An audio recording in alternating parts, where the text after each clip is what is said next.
ওকে, so আসসালামু আলাইকুম, স্বাগত সবাইকে। যে আমাকে একটু জানিয়ে দিবেন।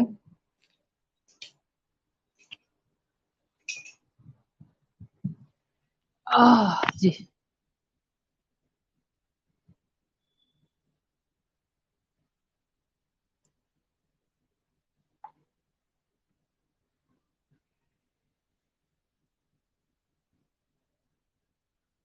আমাকে একটু জানিয়ে দিবেন যে আহ সবকিছু ঠিক আছে কিনা এবং দেখা যাচ্ছে কিনা। সবকিছু ঠিকঠাক থাকলে আমরা শুরু করব আমাদের আজকের ক্লাস।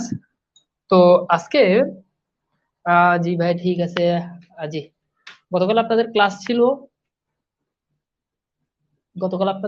ছিল। তো আমরা ক্লাস থাকার কারণে দেখা গিয়েছে যে মানে হঠাৎ করে একটা ওয়াইফাই প্রবলেম হয়েছে। আমার ওয়াইফাই একেবারে ওদের মেইন কানেকশনটা হয়ে গেছে, এই জন্য গতকালকের ক্লাসটা নিতে পারি। তো ঠিক আছে, তো আজকে আমরা ইনশাল্লাহ ক্লাস করব এবং আপনাদেরকে আহ আমাদের নির্ধারিত সময় অনুযায়ী আমাদের ক্লাসটা শুরু করতে পেরেছি। তো আজকে আমরা আলোচনা করবো আমাদের বাক্য প্রকরণ 2 নিয়ে। ওকে, অল ক্লিয়ার, অল ক্লিয়ার। ঠিক আছে।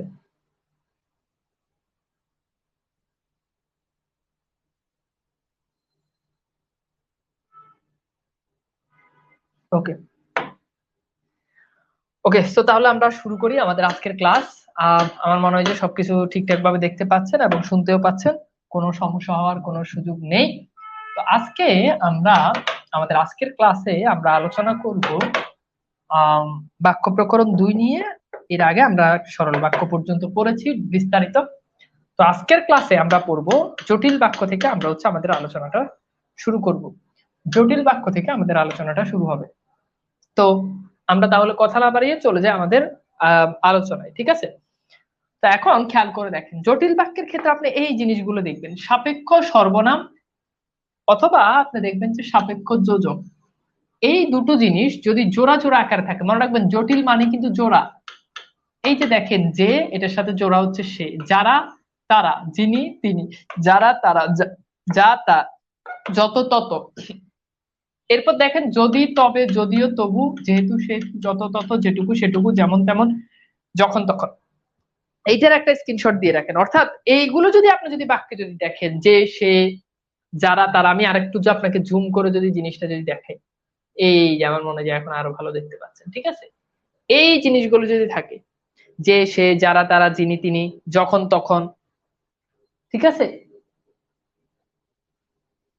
ওকে। তো ওকে, আজকে মনে হচ্ছে সব এইচডি। আজকে ওই যে নতুন লাইন নিছি না, ওয়াইফাই লাইনটা চেঞ্জ করছি, নেটটা অনেক ভালো নিছি। 2 দিন আগে নেট আরেক কোম্পানির ভালো নেট নিছি, কিন্তু ওদের নেটে দেখি যে আবার সমস্যা শুরু হয়েছে। মানে আমার আগের বাসাতে কখনোই প্রবলেম হতো না, মিরপুরে আসার পর থেকে নেটে ব্যাপক পরিমাণে সমস্যা তৈরি হয়। আচ্ছা, তো এই জিনিসটা বুঝতে পেরেছেন? আচ্ছা, তো এইটা একটু ডিফারেন্ট কালার হওয়ার কারণে এখানে আসলে ফোকাসটা খুব কাছে হওয়ার কারণে আপনার একটা স্ক্রিনশট দিয়ে রেখে দেন। আচ্ছা, তো সহজ কথা হচ্ছে আপনি এই জোড়াগুলো কি করবেন, খুঁজবেন বা দেখবেন, ঠিক আছে? তো আসেন এইবার আমরা একটু এখানে একটু চলে যাই। এইখানে আমরা একটু চলে যাই, একটু খেয়াল করে দেখেন। এখানে যে বাক্যগুলো দিয়েছি এগুলো প্রত্যেকটা বাক্য জটিল বাক্যের উদাহরণ। কিভাবে বুঝলেন? তুমি যা বলবে তাই ঠিক। এই যে যা, তা, দেখেন জোড়া আছে। তো আমাদের কথা হচ্ছে, ঠিক আছে? তো এখন এই যা, এরপর হচ্ছে কি তা, জোড়া আছে, তার মানে এটা জটিল বাক্য। যা করবার তা করেছি, তার মানে যা তা। মনে হচ্ছে বৃষ্টি আসবে, এটা বাদ, এটা সরল বাক্য। যতই পরিশ্রম করবে ততই ফল পাবে, তার মানে এখানে দেখেন যত তত। সে এত কিছু জানে, মনে, এটা বাদ। আচ্ছা, খাঁটি, এটাও বাদ। মানে আপনাদেরকে দেখাচ্ছি আর কি জটিল বাক্যের উদাহরণ কিরকম হতে পারে। যেমন দেখেন, যে হিমালয় বাস করিতেন, হ্যাঁ, সেই হিমালয়ের তিনি যেন মিতা। তাহলে যে, এরপর হচ্ছে কি সেই। তার মানে এগুলোকে বলা যায় যে এগুলো হচ্ছে কি বাক্য? জটিল বাক্য। কি বাক্য? জটিল বাক্য। আচ্ছা, এইবার আসলে আমরা একটু দেখি জটিল বাক্যের কিছু উদাহরণ দেখি। যেমন আমি লিখলাম যে, খেয়াল করেন, আমি কিছু উদাহরণ দিই, তাহলে আপনারা জটিল বাক্য চিন্তা আরো সুবিধা হবে আপনাদের জন্য। আমি লিখলাম যে যতই করিবে দান, যতই করিবে দান, ততই যাবে বেড়ে, ততই যাবে বেড়ে, ঠিক আছে? তাহলে দেখেন এটা কোন বাক্য হইতে পারে? অবশ্যই জটিল বাক্য, যতই এর সাথে কি আছে ততই। আচ্ছা, এরপর দেখেন, যখন তুমি আসবে তখন আমি বের হব, তখন আমি বের হব, ঠিক আছে? তাহলে দেখেন এখানে যখন এটার সাথে কি আছে তখন, তাহলে এগুলোকে বলা হয়, এগুলো হচ্ছে জটিল বাক্য। তাহলে আমি আরেকবার যদি আপনাদেরকে যদি একটু রিভিশন করে দিই, ঠিক আছে? আচ্ছা, আরেকবার যদি একটু বলে দিই যে যেগুলো জোড়া জোড়া আকার থাকবে, যা, তা, যখন, তখন, যে, সে, যদি, তবে, ঠিক আছে, এরকম যদি হয়, তাহলে জটিল বাক্যের কনসেপ্টটা কি বুঝতে পারছেন? আমাকে একটু বলেন তো, যে জটিল বাক্য থেকে পরীক্ষা যদি প্রশ্ন আসে, তাহলে আপনি এই প্রশ্নগুলোর উত্তর করতে পারবেন কিনা?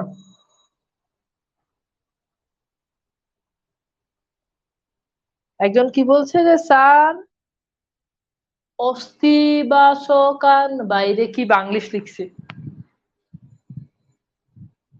ওকে, আমার মনে হয় এইবার ফোকাসটা একটু ভালো হবে আর কি।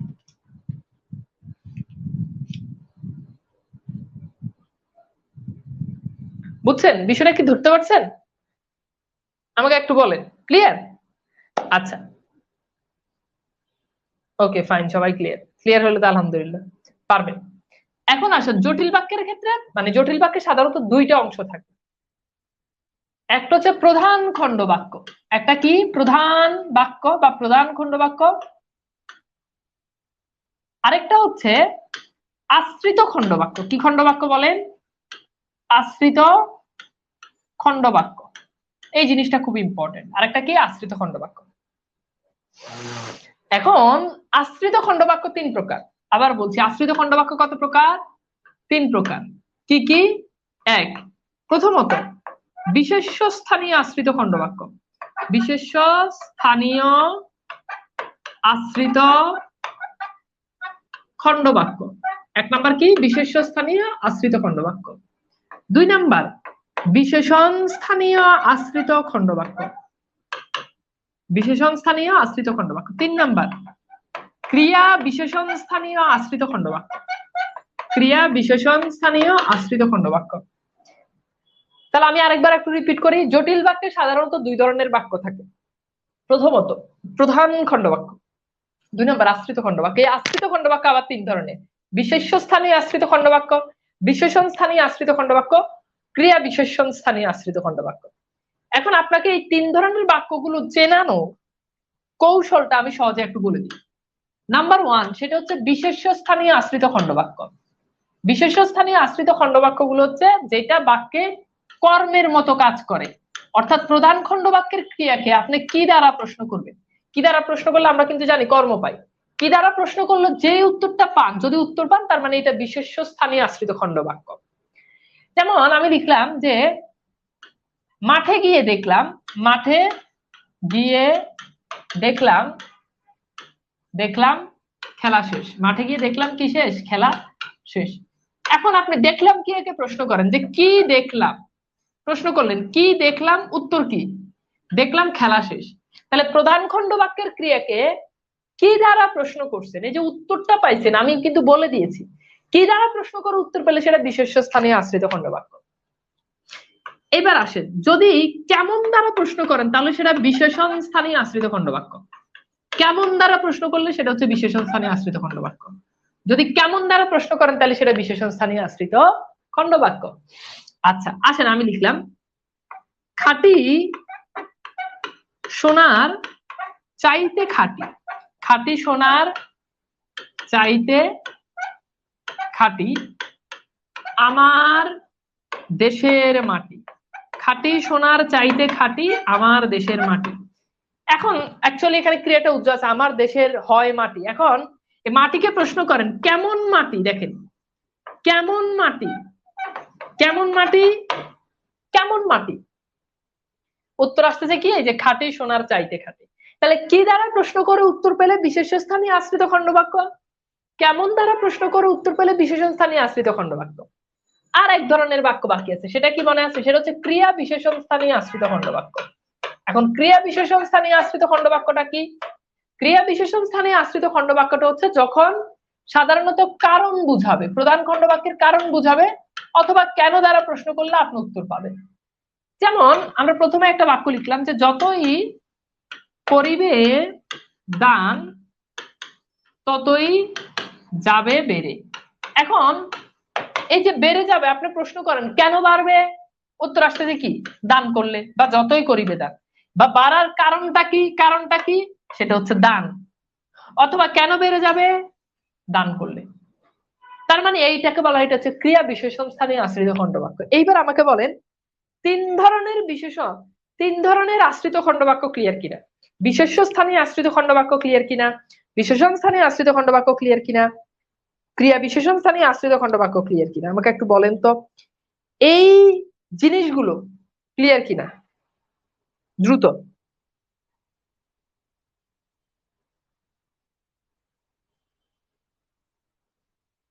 ক্লিয়ার? আমাকে একটু বলেন যে ক্লিয়ার কিনা।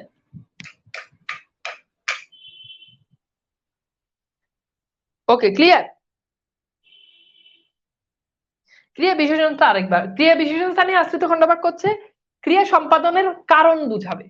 যেমন এখানে বেড়ে যাওয়ার কারণটা হচ্ছে দান করা। ওকে, ক্লিয়ার, ফাইন। এইবার তাহলে আসেন আমরা একটু দেখি যে কেমন টাইপ প্রশ্ন সাধারণত আমাদের এখান থেকে আসে। ও আর একটা ব্যাপার আপনাদেরকে একটু বলে রাখি, জটিল বাক্যের আরেকটা জায়গাতে আমাদের এখানে একটু ঝামেলা হয়, সেই জায়গাটা আমি আপনাদেরকে একটু ক্লিয়ার করি। যদি কখনো দেখেন যে একটা সরল বাক্য আছে, এই সরল বাক্যের পরে যদি দেখেন বলে আছে, বলেটা অবশ্যই এটা অনুসর্গ হিসাবে কাজ করবে। কি হিসাবে বলেন? এটা অবশ্যই অনুসর্গ হিসাবে কাজ করবে। এরপর যদি দেখেন আরেকটা সরল বাক্য আছে, তাহলে সেটা জটিল বাক্য। তাহলে সরল, বলে, সরল, এটা জটিল বাক্য। ঠিক আছে?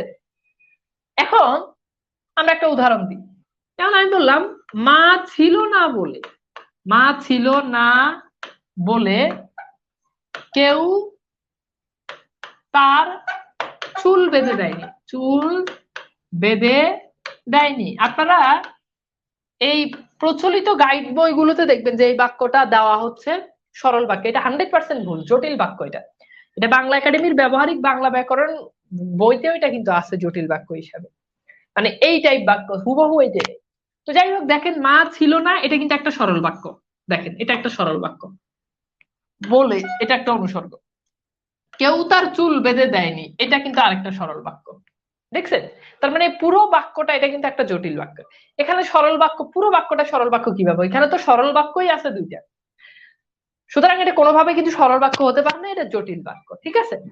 এখন বলেটা এখানে কিন্তু অনুসর্গ হিসেবে ব্যবহৃত হয়েছে। আমি আপনাকে একটা উদাহরণ দিই। যেমন আমি বললাম সে এত কথা বলে, সে এত কথা বলে লাভ হলো না, সে এত কথা বলে লাভ হলো না, হলো না। এখন আপনি একটা জিনিস খেয়াল করেন, সে এত কথা, এটা কি একটা সরল বাক্য হয়? না। বলেটা কিন্তু এখানে অসমাপিকা ক্রিয়া হিসেবে ব্যবহৃত হয়েছে, মানে বলার কাজ বুঝাচ্ছে। সুতরাং আপনাকে বুঝতে হবে বলে থাকলে সেটা দুইটা অসমাপিকা, সেটা যদি দুটো সরল বাক্যকে যুক্ত করে। এখানে সে এত কথা, এটা তো সরল বাক্য না। যেমন আমি বললাম সে কথা বলে কথা রাখেনি, এখানে কিন্তু বলেটা অসমাপিকা ক্রিয়া, কিন্তু এই জন্য এই বাক্যটা এটা কিন্তু সরল বাক্য হবে, কিন্তু উপর বাক্যটা এটা কিন্তু জটিল বাক্য। বুঝতে পেরেছেন? অর্থাৎ বলে যদি দুইটা সরল বাক্যকে কানেক্ট করে তাহলে সেটা হচ্ছে জটিল বাক্য। এরকম আরো অসংখ্য আসতে পারে। ঠিক আছে? আচ্ছা, এরকম আরো অনেকগুলো বাক্য হতে পারে। আমি আপনাদেরকে একটু জিনিসটা আরো ক্লিয়ার করি। যেমন তুমি আসবে বলে, তুমি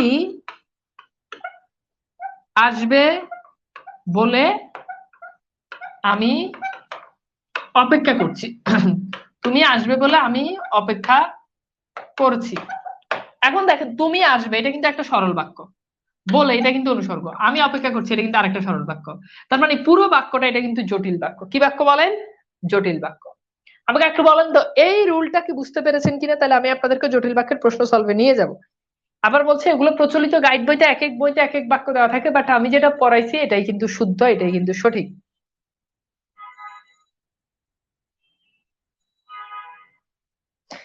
একজন বলছে পরীক্ষা চলতেছে ক্লাস, কার যদি পরীক্ষা চলে তার জন্য তার এখানে তো মানে পরীক্ষা চলতে দুইজন তিনজন, কারণ কারো পরীক্ষার কারণে তো ক্লাস আটকে দেওয়া যাবে না। এটাকে, এটা কেমন প্রশ্ন, এটা কেমন অনুরোধ? ওকে, আমাকে একটু বলেন, সবাই একটু রেসপন্স করেন যে বুঝছেন কিনা ভাই, বুঝলে বলেন। ওকে, যদি বুঝেন তাহলে আসলে আমরা একটু এই প্রশ্নটা সলভ করি। তুমি আসবে বলে হে স্বাধীনতা, সখিনা বিবির কোপাল বাংলা, এটি কোন ধরনের বাক্য? তুমি আসবে বলে হে স্বাধীনতা, সখিনা বিবির কোপাল ভাঙলো, এটা কোন ধরনের বাক্য? তুমি আসবে বলে হে স্বাধীনতা, মাগুরাই আসবো। মাগুরাই কবে আসবেন? মাগুরাই এসে পরীক্ষা শেষ হলো হয়তো আসবো। আচ্ছা, এখন এটা জটিল বাক্য, আমি আপনাদেরকে একটু বুঝাই। তুমি আসবে বলে, তুমি আসবে এটা কিন্তু একটা সরল বাক্য, তুমি আসবে শেষ, বলে এটা অনুসর্গ, হে স্বাধীনতা সকিনা বিবির কোপাল বাংলা, এটা আরেকটা সরল বাক্য। তার মানে এটা নিঃসন্দেহে এটা জটিল বাক্য। ওকে, আচ্ছা এরপর আসেন 26তম বিসিএস আমরা এই প্রশ্নটা সলভ করি। যেই তার দর্শন পেলাম সেই আমরা প্রস্থান করলাম, কোন বাক্য? যেই তার দর্শন পেলাম সেই আমরা প্রস্থান করলাম, যেই তার দর্শন পেলাম সেই আমরা প্রস্থান করলাম।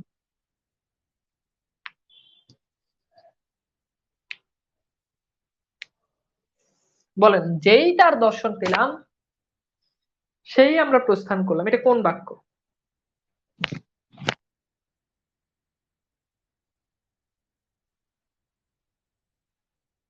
গুড, এটা জটিল বাক্য অপশনে নাই, মিশ্র বাক্য আছে। আর আমরা কিন্তু জানি জটিল বাক্যের আরেক নাম মিশ্র বাক্য, খাতায় লিখে নেন, জটিল বাক্যের আরেক নাম মিশ্র বাক্য। আচ্ছা ফাইন, এরপর আসলে আমরা এইটা একটু দেখি। 25তম বিসিএস, যেহেতু তুমি বেশি নাম্বার পেয়েছো সুতরাং তুমি প্রথম হবে, এটি কোন ধরনের বাক্য? যেহেতু তুমি বেশি নাম্বার পেয়েছো সুতরাং তুমি প্রথম হবে।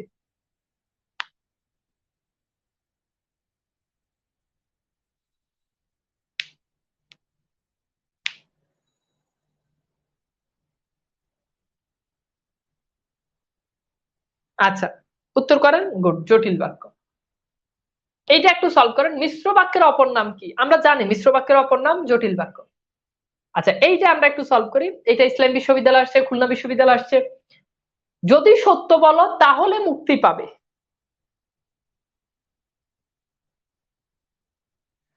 কি একজন একটা মহা গুরুত্বপূর্ণ একটা কমেন্ট করেছে, কি জানি, যে সরল বাক্যের ক্ষেত্রে আসবে সমাপিকা ক্রিয়া হওয়ার বিষয়টা বুঝলাম না। সরল বাক্যের ক্ষেত্রে আসবে সমাপিকা ক্রিয়া হওয়ার, আসবে এটা অসমাপিকা ক্রিয়া কেমনে হয়? আপনি আগের প্রথম ক্লাসটা ভালো করে করেন। আচ্ছা, এটা সরল বাক্যের ক্ষেত্রে কি আসবে সবসময় সমাপিকা ক্রিয়া? আচ্ছা তো খেয়াল করি, তো এটা কি হবে? এটা মিশ্র বাক্য হবে, ঠিক আছে। আচ্ছা এরপর আসে, এটা রাজশাহী বিশ্ববিদ্যালয় আসছে এবং চাকরি পরীক্ষাতে আসে। তার চুল পেকেছে কিন্তু বুদ্ধি পাকেনি, এটি কোন ধরনের বাক্য? তার চুল পেকেছে কিন্তু বুদ্ধি পাকেনি,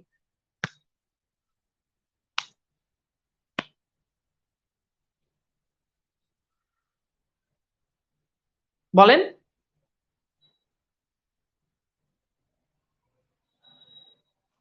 বুঝছেন? ওকে, সো এগুলো জটিল বাক্য। এইবার আমাকে একটু বলেন তো, জটিল বাক্যের বিষয়টা কি আপনাদের কাছে কি পরিষ্কার কিনা? জটিল বাক্যের এই কনসেপ্ট গুলো কি পরিষ্কার কিনা বলেন। যদি পরিষ্কার হয় তাহলে আসেন আমরা একটু চলে যাই যৌগিক বাক্যে। আমাকে একটু বলেন যে জটিল বাক্য ক্লিয়ার কিনা।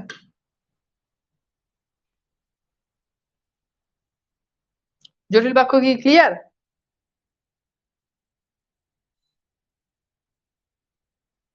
আপনার শরীর কেমন আছে? আছে আলহামদুলিল্লাহ, মোটামুটি এখন একটু ভালোর দিকে। ওকে, সো যৌগিক বাক্য, এবার আসলে আমরা একটু যৌগিক বাক্যের আলোচনায় যাই। তো যৌগিক বাক্যের আলোচনাতে গেলে আপনাকে এই জিনিসটা বুঝতে হবে যে যৌগিক বাক্য কি। প্রথমত এখানে একটা সরল বাক্য থাকবে এবং এখানে মাঝখানে একটা অব্যয় থাকবে, অব্যয়। এখন আপনি এরপর আরেকটা সরল বাক্য থাকবে, অর্থাৎ সরল অব্যয় সরল, এইটাকে বলা হয়, এটা হচ্ছে যৌগিক বাক্য। এখন একটা জিনিস খেয়াল করে দেখেন, আপনি বললেন ভাই একটু আগে তো স্ট্রাকচার পড়েছেন, না বাবা একটু আগে বলছি বলে, এটা কিন্তু অনুসর্গ।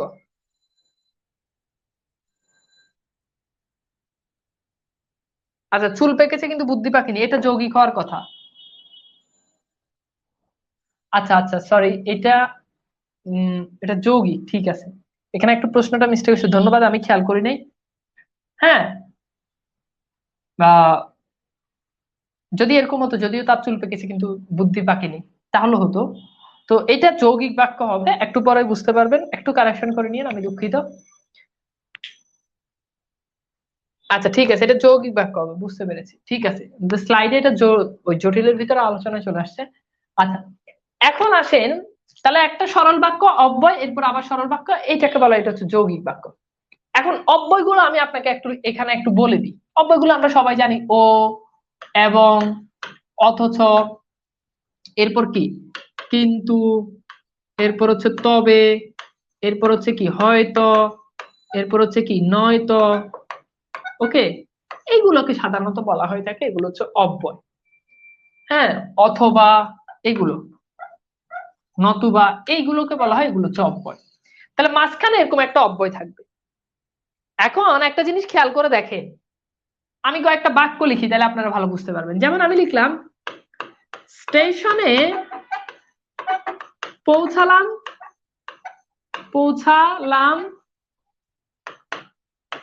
আর ট্রেন ছেড়ে দিল, আর ট্রেন ছেড়ে দিল। এখন দেখেন তো, এই বাক্যটা একটু দেখেন, স্টেশনে পৌঁছালাম, এটা কি একটা সরল বাক্য নয়? হ্যাঁ, অবশ্যই এটা একটা সরল বাক্য। আর এটা কি, এটা একটা অব্যয়। Okay fine. এরপর দেখেন, ট্রেন ছেড়ে দিল, এটা কিন্তু আরেকটা সরল বাক্য। তার মানে এই টোটাল বাক্যটা এটা কিন্তু যৌগিক বাক্য। কি বাক্য বলো? যৌগিক বাক্য। এখন একটা জিনিস মনে রাখবেন, মাঝে মধ্যে এই অব্যয়গুলো বাক্যে না দিয়ে অব্যয়ের পরিবর্তে একটা কমা দিয়ে দেয়। তো বুঝতে হবে যে কমাটা মানেই কিন্তু অব্যয়। কমা মানে কি? অব্যয়। তো এরকম যদি কমা, অব্যয় না দিয়ে যদি কমাও দেয়, তার মানে সেটা কিন্তু যৌগিক বাক্য। আরেকটা উদাহরণ দিই, তাহলে বুঝবেন। আমি লিখলাম, গুণীদের, গুণীদের অনুসরণ করো, ঠিক আছে, কমা, জীবনে উন্নতি করবে, জীবনে উন্নতি করবে। এখন দেখেন, গুণীদের অনুসরণ করো, এটা কিন্তু একটা সরল বাক্য। এরপর দেখেন, এই যে এখানে একটা কমা, এরপর দেখেন জীবন উন্নতি করবে, এটা একটা সরল বাক্য। তার মানে এটাও কিন্তু যৌগিক বাক্য। কি বাক্য বলেন? এটাও কিন্তু যৌগিক বাক্য। তার মানে সহজ কথাটা কিন্তু এমন দাঁড়ায় যে একটা সরল বাক্য থাকবে, এই সরল বাক্যের সাথে কমা হতে পারে, কিংবা এখানে একটা অব্যয় হতে পারে, এরপর আরেকটা সরল বাক্য হলে সাধারণত সেগুলো কি বাক্য? যৌগিক বাক্য। কি বাক্য বলেন? যৌগিক বাক্য। ওকে, তো জিনিসটা আমার মনে হয় ক্লিয়ার।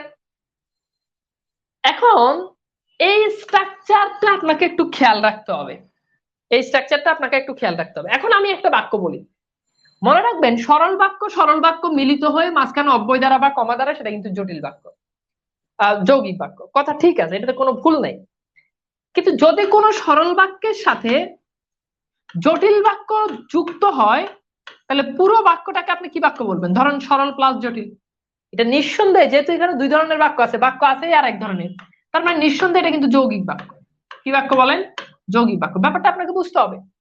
যেমন আমি একটা বাক্য লিখি, যেমন আমি লিখলাম, সে বলেছে, যদি সে বলে তবে আমি যেতে পারবো। এখন এটা কোন ধরনের বাক্য? দেখেন, সে বলেছে, এটা কিন্তু একটা সরল বাক্য। আবার দেখেন, যদি সে বলে তবে আমি যাবো, এটা কিন্তু একটা জটিল বাক্য। এই যে টোটাল বাক্যটা আছে, এটা নিঃসন্দেহে এটা যৌগিক বাক্য। কি বাক্য? যৌগিক বাক্য। কারণ যৌগিক মানে কিন্তু যেখানে কমপক্ষে দুইটা বাক্য থাকবে। কয়টা বাক্য থাকবে? দুইটা বাক্য থাকবে। এখন সরল আর জটিল যদি মিলে যায়, তাহলে তো না, এটা সরল বাক্য হবে না, এটা জটিল বাক্য হবে না, আছে আর এক ধরনের বাক্য। সেটা কি বাক্য?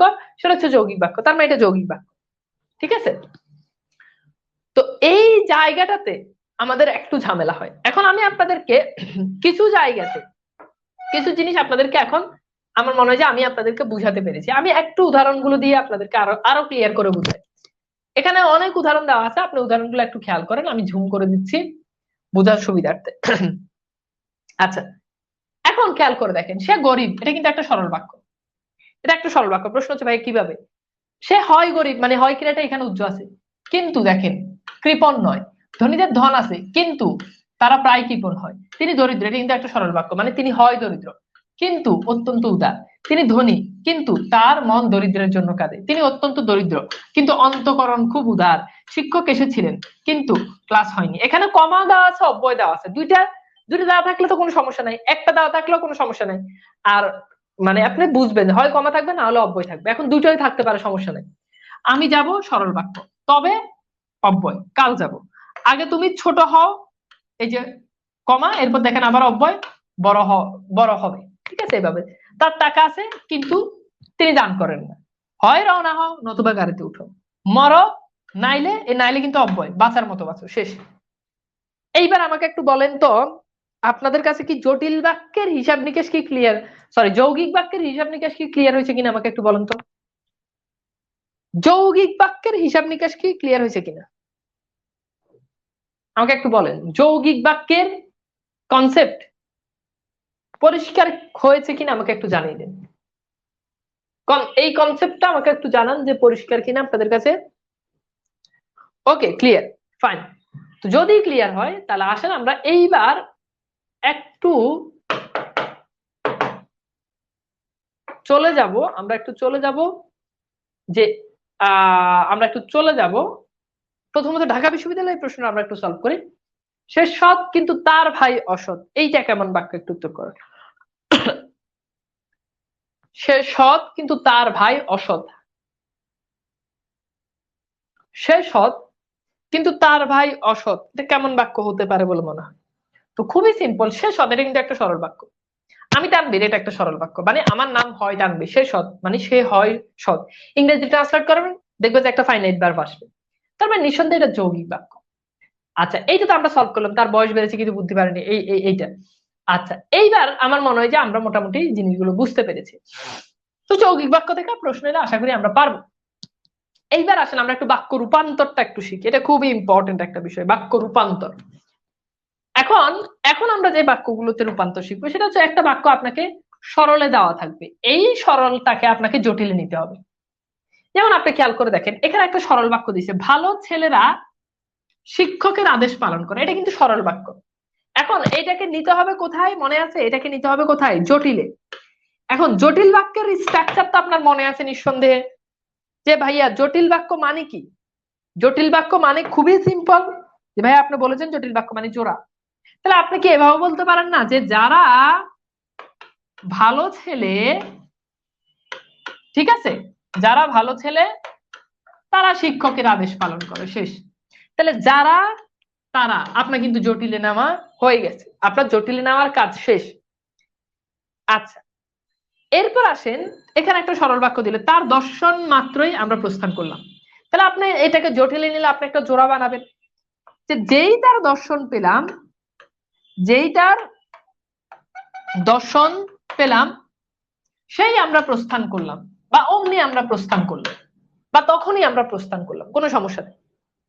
যে ভিক্ষুককে ভিক্ষা করো, সরি ভিক্ষুককে দান করো, তাহলে আপনি এটাকে এভাবে লিখতে পারেন যে ভিক্ষা চায় তাকে দান করো, তাহলে জোড়া হয়ে গেছে যে তাকে, ঠিক আছে। তাহলে এইভাবে আমাদেরকে বাক্য রূপান্তরের কনসেপ্ট আমাদেরকে একটু ভালো করে বুঝতে হবে। যদিও আমাদের বিশ্ববিদ্যালয় ভর্তি পরীক্ষা, চাকরি পরীক্ষাতে এখান থেকে পরীক্ষাতে প্রশ্ন কম আসে, সাধারণত ইন্টারমিডিয়েটে বোর্ড পরীক্ষাগুলোতে এখান থেকে প্রশ্ন বেশি আসে, আমরা তো ইন্টারমিডিয়েট স্টুডেন্ট না। তবে আমি আপনাদেরকে একটু বলে রাখি, ঠিক আছে। তো আমাকে একটু বলেন যে এই যে সরল থেকে আপনি যে মিশ্র বাক্যে যে নিলেন, এই কনসেপ্টটা আপনি ধরতে পারছেন কিনা আমাকে বলেন। এই বাক্যগুলো কিভাবে হয়েছে আপনি কি বুঝতে পেরেছেন কিনা? এই যে দেখেন, যারা ভালো ছেলে তারা শিক্ষকের আদেশ পালন করে, যেই তার দর্শন পেলাম সে আমরা প্রস্থান করলাম, যে ভিক্ষা চায় তাকে ভিক্ষা দাও, তাকে দান করো, যে ভিক্ষা চায় তাকে দান করো, ঠিক আছে। তো এইবার আমরা একটু দেখি ডিফারেন্ট কেসে যাই। এখন উল্টা জিনিস, এখন মিশ্রতে থাকবে, আপনাকে এটাকে সরল নিতে বলবে, তার মানে মিশ্রতে থাকবে মানে কি, জোড়া আকারে থাকবে। এখন সরলে গেলে জোড়াটাকে আপনাকে ভাঙতে হবে। যেমন যাদের বুদ্ধি আছে তারাই এই কথা বিশ্বাস করে, এখন এই যাদের, তারাই এটাকে আপনাকে উঠাই দিতে হবে, কারণ এখানে একটা জোড়া আছে। এখন এই জোড়াটাকে উঠাই আপনাকে একটা সরল বাক্যে আনতে হবে। একটা সরল বাক্যে আনলে আপনি দেখবেন যে এটা সরল বাক্য হয়ে গেছে। আমি আপনাকে একটু বলে দিই এটা, যেমন বুদ্ধি নেই এইটার মানে আমরা বলতে পারি যে বুদ্ধিহীনেরা, বুদ্ধিহীনেরা, তারপর লিখলাম যে একথা বিশ্বাস করবে, একথা বিশ্বাস করবে। এখন ভাই একটু খেয়াল করে দেখেন, বুদ্ধিহীনেরা একথা বিশ্বাস করবে, এই যে বুদ্ধিহীনেরা একথা বিশ্বাস করবে, এটা কিন্তু সরল হয়ে গেছে। কেমনে? কারণ এখানে এখন একটা সমাপিকা ক্রিয়া আছে। কি আছে বলেন? এখানে এখন একটা সমাপিকা ক্রিয়া আছে। তাহলে এইবার এইটা আপনারা সলভ করেন। যতদিন জীবিত থাকবো ততদিন এর ঋণ স্বীকার করব। তাহলে এখানে যতদিন ততদিন এটাকে উঠাই দিতে হবে। এটাকে উঠাই একটা ফাইনাইট ভার্ব বা একটা সরল একটা সমাপিকা ক্রিয়া আনলে পরে এটা মিশ্র বাক্য হয়ে যাবে, সরি এটা সরল বাক্য হয়ে যাবে। তাহলে দেখেন তো, আপনারা একটু ট্রাই করে দেখেন, যতদিন জীবিত থাকবো, তাহলে যতদিন জীবিত থাকবো এটাকে এক কথায় কি বলতে পারি? যে আজীবন বলতে পারি, তাই না? আজীবন এর ঋণ স্বীকার করব, এর ঋণ স্বীকার করব, কাজ শেষ। বুঝছেন? আজীবন এর ঋণ স্বীকার করবে। এরপর দেখেন, যে সকল পশু মাংস ভক্ষণ করে তারা অত্যন্ত বলবান। তাহলে যে সকল বা যে তারা, এই জিনিসটাকে আপনাকে উঠে দিতে হবে। তাহলে মাংস ভক্ষণ করে এমন পশুদেরকে এক কথায় কি বলতে পারি? মাংসাশী পশু, মাংসাশী পশু। এবার আমি বললাম মাংসাশী পশুরা অত্যন্ত বলবান। মিশ্র বাক্য কি এক ধরনের জটিল বাক্য? জটিল বাক্যেরই আরেক নাম মিশ্র বাক্য, একই জিনিস। তো এইবার আসলে আমরা একটু দেখি যে বুদ্ধিহীনেরাই এ কথা বিশ্বাস করবে, আজীবন এর ঋণ স্বীকার করব। এরপর দেখেন মাংসভোজী পশু অত্যন্ত বলবান। ঠিক আছে?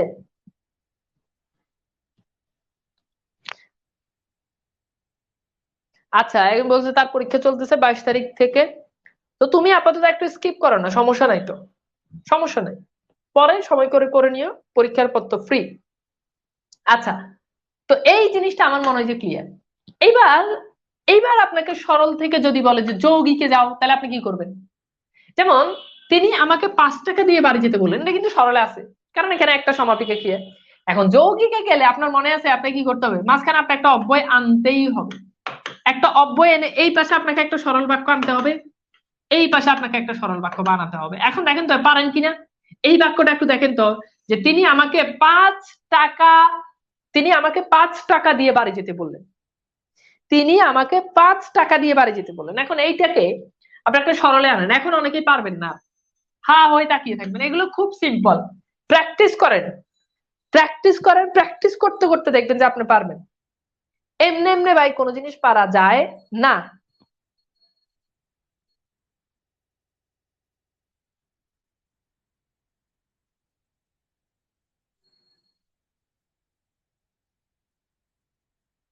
আচ্ছা গুড, একজন ভালো উত্তর করেছেন। তিনি বলেছেন যে তিনি আমাকে 5 টাকা দিলেন এবং বাড়ি যেতে বললেন। দারুণ। দেখেন, এই যে দেখেন, তিনি আমাকে 5 টাকা দিলেন, একটা সরল বাক্য এবং অব্যয়, বাড়ি যেতে বললেন। ঠিক আছে, হয়ে গেছে, হয়ে গেছে, ফাইন। এইবার আসেন, এইটা একটু দেখি, পরীক্ষায় উত্তীর্ণ হওয়ার জন্য এখন থেকে তোমার পড়া উচিত। তাহলে আপনি দেখেন, এখন থেকে তোমার পড়া উচিত, এটা একটা সরল বাক্য, তবেই এটা কিন্তু একটা অব্যয়, পরীক্ষা উত্তীর্ণ হতে পারবে, কাজ শেষ। আমি বহু কষ্টে শিক্ষা লাভ করেছি, এখন আপনি কি হবে এটা? আমি বহু কষ্ট করেছি ফলে শিক্ষা লাভ করেছি, শেষ। বা তবে শিক্ষা লাভ করেছি, কোনো সমস্যা নেই।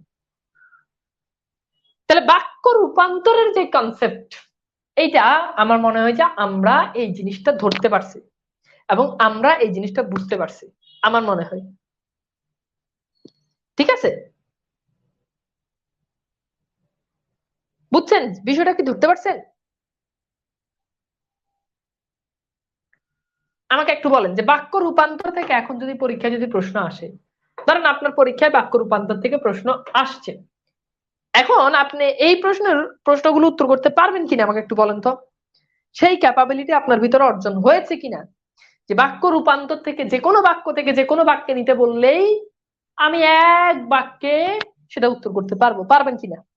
যদিও আবার বলছি, আমাদের বিশ্ববিদ্যালয় ভর্তি পরীক্ষায় কিংবা আমাদের চাকরি পরীক্ষায় কিংবা যে কোনো প্রতিযোগিতামূলক পরীক্ষা এইচএসসি ছাড়া সাধারণত আমাদের এই জায়গাগুলোতে প্রশ্ন বাক্য রূপান্তর থেকে কম আসে। ঠিক আছে, তবু আপনাদেরকে দেখাই দিলাম। এইবার আসেন, অর্থগতভাবে বাক্যের প্রকারভেদ নিয়ে অনেক ঝামেলা আছে। কেউ বলে 5 প্রকার, কেউ বলে 7 প্রকার, এক একজন এক এক রকম বলে। তো আমরা এখানে 5 প্রকার পড়ি। এই প্রশ্ন কখনোই আপনার পরীক্ষাতে আসবে না, অর্থগত বা বাক্য কত প্রকার। এখন এই জিনিসগুলো আপনাদেরকে আমি একটু দেখাই দিই, খুব ইজিলি আমি আপনাকে বলি। প্রথমে দেখেন, নির্দেশক বাক্য, অনুজ্ঞাসূচক বাক্য, প্রশ্নসূচক বাক্য, কামনাসূচক বাক্য, বিস্ময়সূচক বাক্য। তো এখন এখন খেয়াল করে দেখেন। আচ্ছা, পিডিএফ নিয়ে আমি একটু উত্তর দিই আপনাদেরকে। মোটামুটি যেই ব্যাকরণের আমি গ্রুপে, আপনাদের গ্রুপে প্রথমেই ব্যাকরণের লিখে দিয়েছি যে ব্যাকরণের একটা ইয়া, এবং পিন পোস্টে প্রথম ইয়েটাই দেওয়া আছে ব্যাকরণের সকল টপিকের পিডিএফ। সেখানে সকল টপিকের পিডিএফ দেওয়া আছে। এখন কেউ যদি সেখান থেকে না পান, তবুও কিছু কিছু স্লাইড যেগুলো নাই সেগুলো আমরা স্লাইড গুলো ক্যাপশনে অ্যাড করে দিই। যেমন এই টপিকে আপনাদের এখানে কিন্তু পিডিএফ দেওয়া আছে বাক্য রূপান্তরে, বাক্য তত্ত্বে। এটা একটু দেখে নিন। এখন কেউ খুঁজে না পাই, বারবার ক্লাসে যদি বলেন পাই নাই পাই নাই, দেন নাই দেন নাই, দেন নাই বলে এটা মিথ্যাচার হবে, কারণ আমি দিয়েছি, আপনি দেখেন নাই, খুঁজেন নাই, এটা খুঁজবেন। ঠিক আছে, ঠিক আছে। এইবার আমার মনে হয় এই জিনিসটা আমি আপনাদেরকে একটু সহজে বুঝাই। বিস্ময় সূচক বাক্য এমন একটা যে আশ্চর্য সূচক কোন একটা বাক্য হবে। কামনা বা ইচ্ছা সূচক, আপনি কোনো জিনিস কামনা করছেন এরকম। প্রশংসা সূচক বাক্য, আপনি কাউকে প্রশংসা করছেন। অনুজ্ঞা সূচক, কাউকে আদেশ দিচ্ছেন, নিষেধ দিচ্ছেন, উপদেশ দিচ্ছেন। এগুলো খুব সিম্পল, দেখলেই পাবেন। আমি একটু দেখাই দিচ্ছি। যেমন আসেন, প্রথমত আমি আপনাকে এইখান থেকে শেষ থেকে দেখাই। বিস্ময় সূচক বাক্য, যেমন কতই না সুন্দর তাজমহলের দৃশ্য, খুব আশ্চর্যজনক, এগুলো এই জন্য এটাকে বলা, এটা হচ্ছে বিস্ময় সূচক বাক্য। হাই, সুস্থ ছেলেটি মারা গেল, খুবই আশ্চর্যজনক, সুস্থ ছেলে কিন্তু মারা গেল।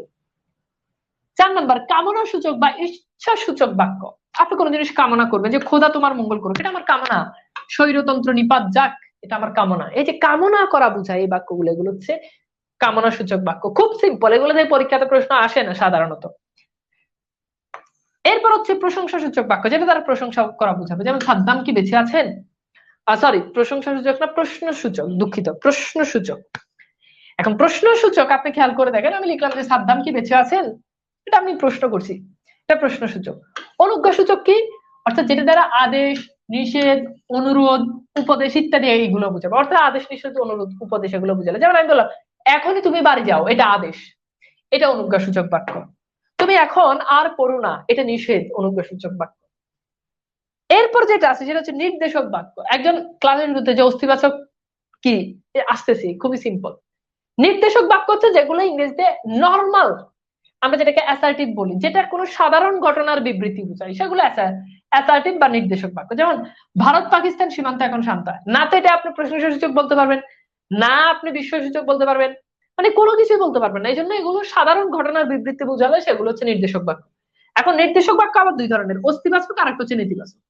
অস্তিবাচক হচ্ছে পজিটিভ বাক্য, হাবোধক বাক্য। নেতিবাচক হচ্ছে নেগেটিভ বাক্য।